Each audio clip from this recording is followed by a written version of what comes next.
So it is my privilege to present the first of our two winners, Mr. Lee Samuels. Over 30 years ago, I was a writer at the Philadelphia Bulletin, and I covered boxing. And my lead writer was a great writer named Bob Wright, which I think a few of you know.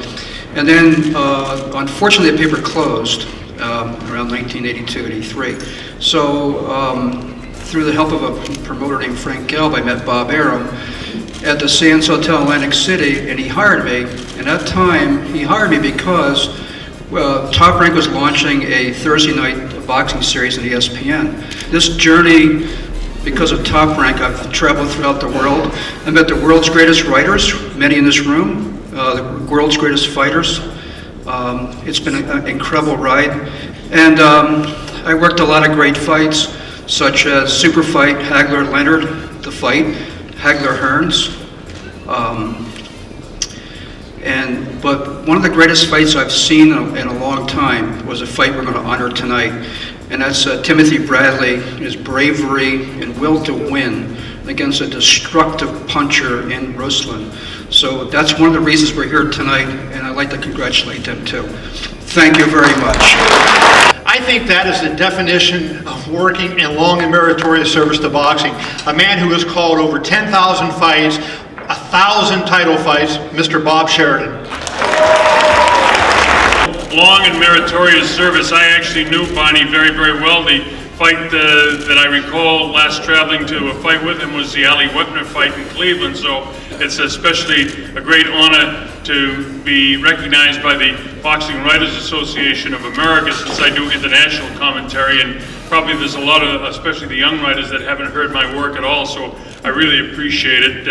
And to be honored in the same category with my great friend Lee Samuels, who to this day at Top Rank helps me get prepared to call the fights, as I do in these days for Top Rank Boxing, as well as most of the other promoters around the world. And I thank everybody from Golden Boy, who's president, and Top Rank. I see Bruce Tramper over there. Bruce was very instrumental in getting me back with Bob Arum, and I hadn't worked for him many, many years. So I thank you one and all. 1968 was my first world title fight in Oakland, California, Jimmy Ellis and Jerry Quarry. And my next one will be Saturday night when the great Floyd Mayweather does his number against Marcos Medina. And we'll look forward to that fight, and that'll be 967, not quite 1,000. But thanks to Top Rank, Golden Boy, and all the rest of the promoters, I hope to get there real soon. Thanks so much to the boxing writers again.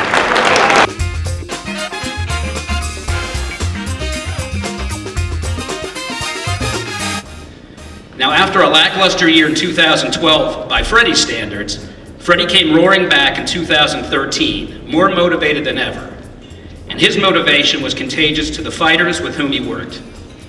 Manny Pacquiao, Ruslan Provodnikov, and Miguel Cotto, just to name a few, all turned in brilliant performances. As for this year, to quote the Tony Bennett hit song, "It's a real good bet, the best is yet to come." It's my pleasure to introduce once again boxing's best ambassador and the 2013 Trainer of the Year, world famous Freddie Roach. It's an honor to be here at the Boxing Writers Association. It gets no better. I'm really happy to see my family here. Barbara Roach, my mom, Cindy, Julie, Pepper, Ellen, Liam Vaughn from one of my fighters from England. Thank you for all you guys for coming and supporting us, all your support. Mike, it's nice to see you. Working with you was great. I love working with fighters, and I thank my fighters for doing their best for me and listening and just working hard. Thank you very much. I appreciate it. Thank you.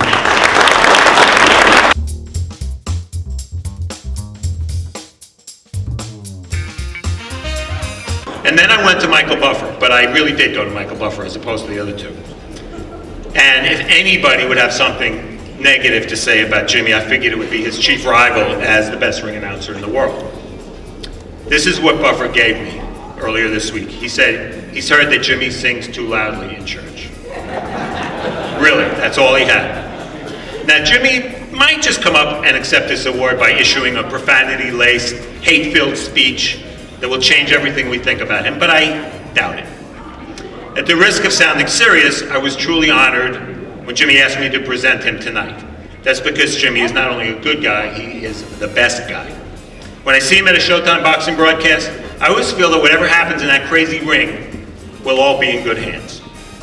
Ladies and gentlemen, he really needs no introduction to boxing fans the world over. The winner of the Marvin Cohen Good Guy Award, Jimmy Lennon Jr. Wow, thank you very much. Thank you, Steve, for the kind words. Thank you to the Boxing Writers Association for recognizing me amongst all those really other great people that were mentioned there. I was really lucky to have an inspiration in my life, and that was my father, who was really the best man I ever knew in my life. When it comes to the fights, he was the last man at the arena, signing autographs, shaking hands, talking to anyone, and sometimes, and this is the truth, I've heard it from two different people, he would actually take some regulars home. He'd see them at a bus bench, and he'd drive them home late at night. A couple of weeks ago, someone came up to me and says, you know, your dad, when I was a kid, opened up the back door at the Olympic Auditorium and let us poor kids in for free. And when an usher would hassle us about, where's your seat, your ticket, he would vouch for us then. And I mean, he was just a great example for me. And in a serious way, an encouragement for me also is the Bible, my belief in God. I really take truly seriously the teachings that say consider others better than yourself, and to treat others as you would like to be treated, and I truly believe in that. I have two teenage sons at home, and we ask them this question. We ask, for your parents, what's most important? What do we want most from you? Do we want you to be happy, wealthy, successful, or good?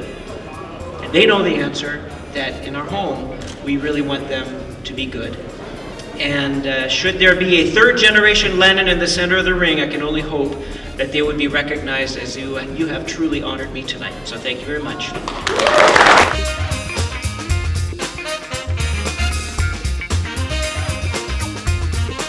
It's no secret that in boxing, no one really agrees on anything, whether it's promoters or managers or networks or just personalities. Really, no one can get together on the same page with very much. So it's the highest compliment possible for me to say that I've heard all manners of comments about Paulie's work, and it's virtually unanimous that he's been the best addition possible to our broadcast. That is no small thing in the sport. To get everyone or almost everyone in the sport to agree on one thing is virtually impossible. But as far as I've heard, and I've heard all range of comments on every decision that I've made, the one decision that I've made that has not been criticized by anybody was hiring Paulie Malignaggi. I think first time I ever came to a Box Writers dinner was 2001, and I still didn't have any pro fights, and I was just turning pro, and it was just a cool experience. I remember just looking at it like a fan, seeing all these great fighters and just boxing people around me that had read their work or just seen them fight and had never gotten to meet personally. And it was just the coolest of experiences. And obviously at that time you're a dreamer of so many ways of how your career is going to end up and where you're going to wind up. And I never really considered life after boxing. I never considered, I always just was a big dreamer with my boxing career and where it would take me and whatnot. And I always had a passion about the sport. It was something that gave me direction in my life when I started. As a kid, before I was boxing, I didn't have a lot of direction. I didn't have a lot of discipline. I didn't commit to anything at all. And boxing kind of gave me that guidance. And little did I know that it would give me that guidance to another career, to transition over to something like this, something that, by a lot of people's opinions, I might be better at this than fighting, but I wouldn't be able to do this had I not become a fighter first, So, life is full of surprises, and life is, there's different turns and roads, and you don't know where you're gonna wind up a lot of times or how you're gonna get there, but I hope to be working as a broadcaster for a long, long time. Thanks, guys. I really appreciate it.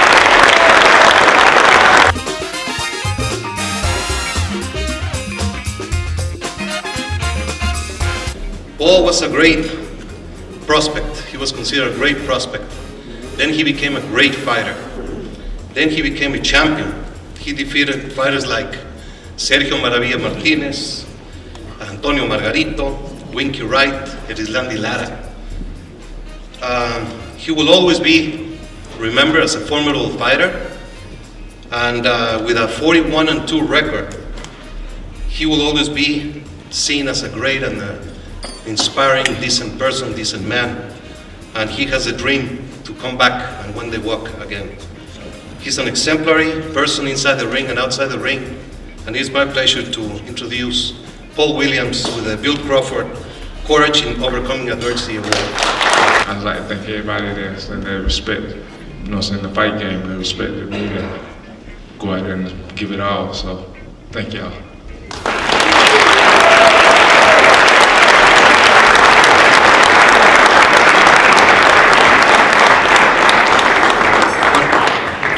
Paul, he was signed to fight for the WBC Super Welterweight Championship against Canelo, and destiny, as we all know, played a very difficult situation on his person, and it is my pleasure on behalf of the WBC to present to Paul Williams the honorary green belt.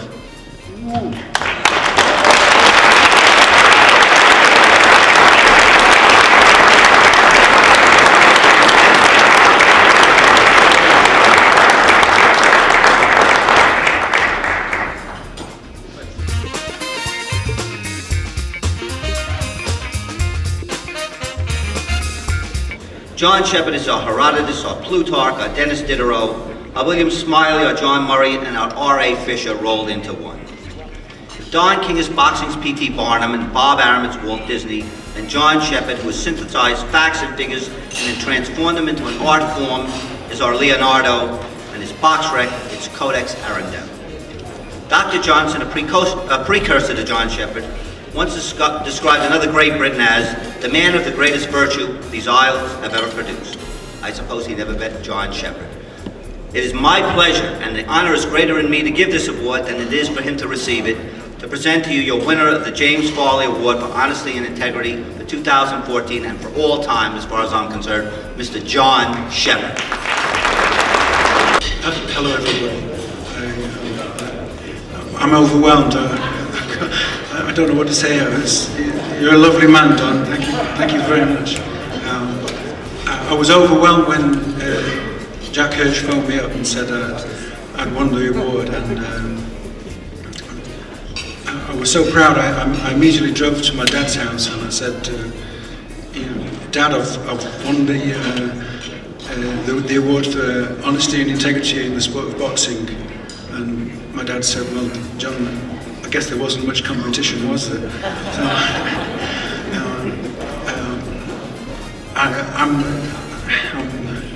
I am overwhelmed. I don't know what to say.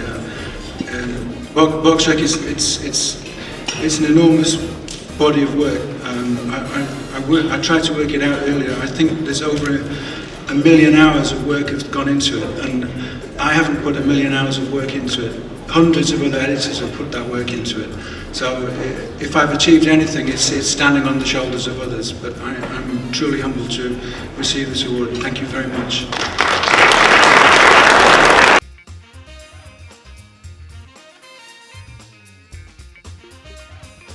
No one could possibly, I think, present the notion that they work any harder in keeping up with what's going on in boxing than the very conscientious and relentless Dan Rayfield. So it's my honor to bring him up for the Nat Fletcher Award. We had a big 2013. In April, we welcomed our son Jesse, who is never going to remember this because he's sleeping in his carriage over there, out cold. We'll show him the pictures. And then at the end of this year, I was honored by the boxing writers with this award. So I thank the boxing writers and the past winners who voted for me. I'm humbled by it. There's a lot of the people who are among the past winners who are great writers, and I've had an opportunity to work with them at ringside for a long time, some of them, and it's a big honor to be here accepting the award. I've watched other guys get this over the years. It's a real thrill. There's a few people that made a big impression on me coming up as a young journalist, as a student before I knew I'd be a journalist, as I look back on my career, I want to throw out a couple of thanks to people who probably won't ever know I said this, but I had a journalism teacher in high school named Ron Jacobs, who was a huge influence on what I decided to go do this as a career. My English teacher, Tony McCann, and Frank Rester, who was my college journalism teacher and my former colleague at the Press and Sun Bulletin in Binghamton, New York, who actually taught a class in college called sports writing, and it was taught me a tremendous amount. Not so much about boxing, but just about how to do the job. And I'd be remiss if I did not mention my editor at the Press and Sun Bulletin, my sports editor, Charlie Jaworski, the epitome of a cliche of the sports writer, of a sports editor, crusty and hard and cursed a lot, and probably drank a lot. And when he hired me, I told him I wanted him to be hard on me to make me better, and he did that. I want to thank also, he couldn't be here tonight, he was supposed to be here, my agent Nick Kahn. He is the best in the business. I have many of my ESPN colleagues, I'm not quite sure where they're at, but I appreciate all of them for making the trip out here for this, and they'll hopefully enjoy the fight on Saturday too. And they also know Andres, I know my editors out there, they'll have a couple of blogs in the inbox when I get back to my room. And just want to say, when I was a kid, baseball was my #1 sport, but I was always a boxing fan. I watched Ray Leonard fights and Mancini, Arguello in high school. Like everybody that was in high school with me, we were huge Mike Tyson fans when he was coming up. It was a great thrill to get a chance to cover many of the fights that he had at the end of his career. That was huge. I know Mike's supposed to be here later tonight. And before I worked in Binghamton, or even got my full-time start on the boxing beat at USA Today in 2000, I worked for a little newspaper in Saratoga Springs, New York, half an hour from where I grew up, called the Saratogian. And that's where I went from being a boxing fan to becoming a fight freak. There was a fight card, I wrote this down, August 1996 at the Saratoga City Center, right down the street from the office. I could actually see the building from my desk in the newsroom. And they were having a boxing card there, and I volunteered to cover it. The main event was Buddy McGirt against George Heckley. George Heckley had something called the New England Welterweight Championship. That was my introduction to all the various sanctioning fighters, I guess. So I went, I had a good time, a mediocre card, but I was having a very, very good time. Main event, pedestrian, nobody probably remembers it, I remember it. It pretty much changed my life. Late in that fight, Buddy McGirt hit George Heckley with a big shot, and I was sitting at ringside, the blood went flying all over the place. And there was a young lady producer that was there for Prime Network back then. The blood splattered her hair, and one big splot landed right in the middle of my notebook. And it's kind of morbid, but I was really excited by it. And I took that notebook page, I wish I still had it, I tacked it up on the bulletin board in my newsroom, and it disappeared. But my colleagues, including my wife, who then was my girlfriend, thought I was absolutely crazy, but that made me into the fight freak that I became.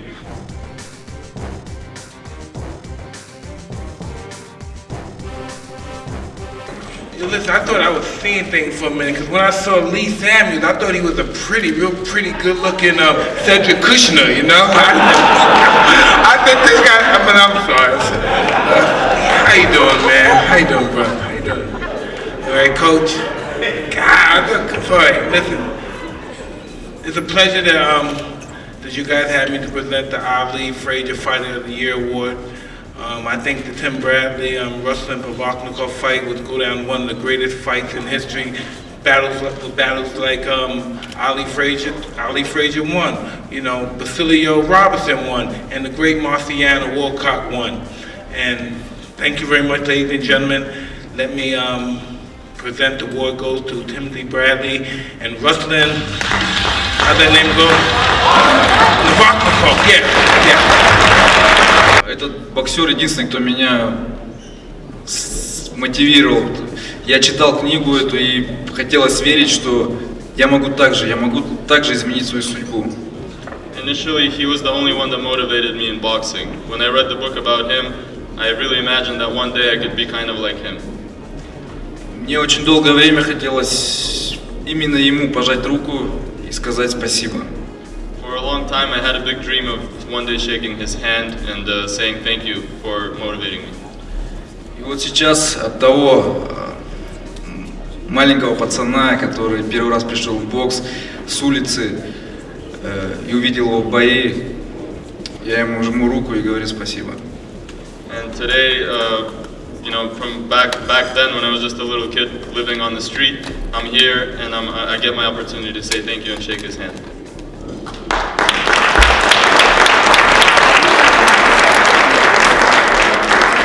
Я горжусь сегодняшним днем. Это это, наверное, судьба. Судьба, которую сделал я вот этими руками сам.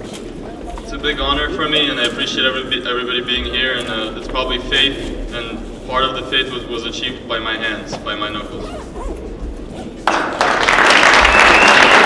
I want to thank Ruslan Pavatnikov coming in and fighting the way he fought. I mean, I was in a bad spot that night, man. When I came in the ring that night, man, y'all know what happened. Y'all all writers in here, y'all know what everybody wrote. It was a bad time for me, man, but I wanted to show the world what I was made of. I wanted to show the world that I'm a true champion, that I'm a true fighter, that I belong at the top of boxing. And I want to fight the best. You know, I mean, I see, I'm gonna pick a little bit, but I see Top Ranks in here, I see Golden Boy in here, I see Showtime in here, I see HBO in here. I mean, I see everybody mingling and everything, man. And I think that we all need to get together and talk a little bit.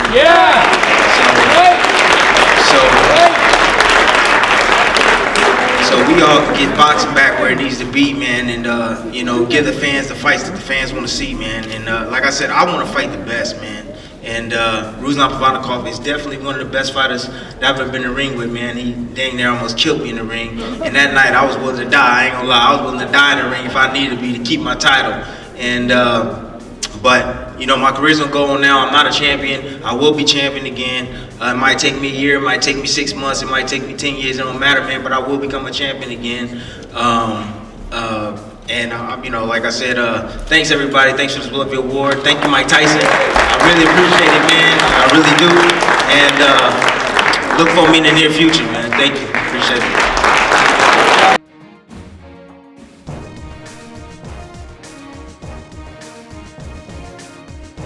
And another thing Floyd Mayweather Jr. is never given credit for is how gracious he is towards his opponent. After he beats him, he never gloats how great he is. He wants them to feel well, have their dignity, and it's something his kids should be very proud of their father, the way he conducts himself as a great sportsman. So on behalf of the Boxing Writers Association of America, it's my proud honor to call up Floyd Mayweather Jr. as the Sugar Ray Robinson 2013 BWAA Fighter of the Year.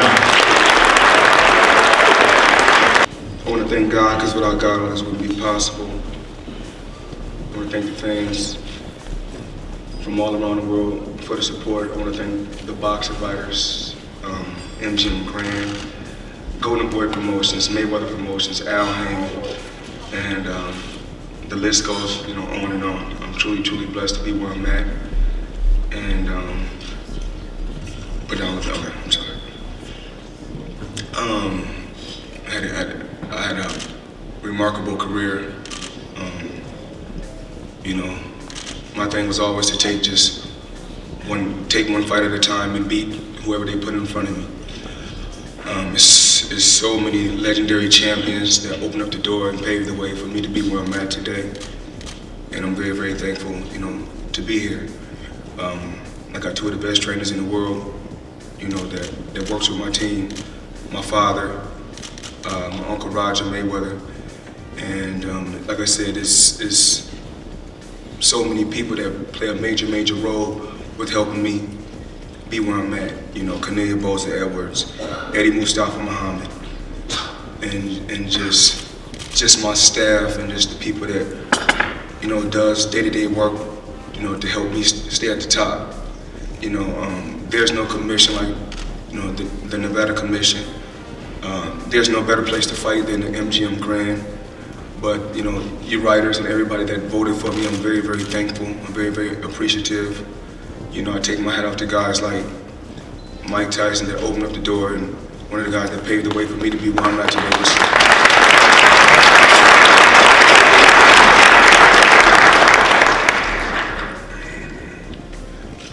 Kelly Swanson, just the Mayweather promotion staff. I had a long run, and Saturday we're gonna go out there and do what we do best, and that's go out there and perform. But I never got an award like this, so I'm thankful. Thank you.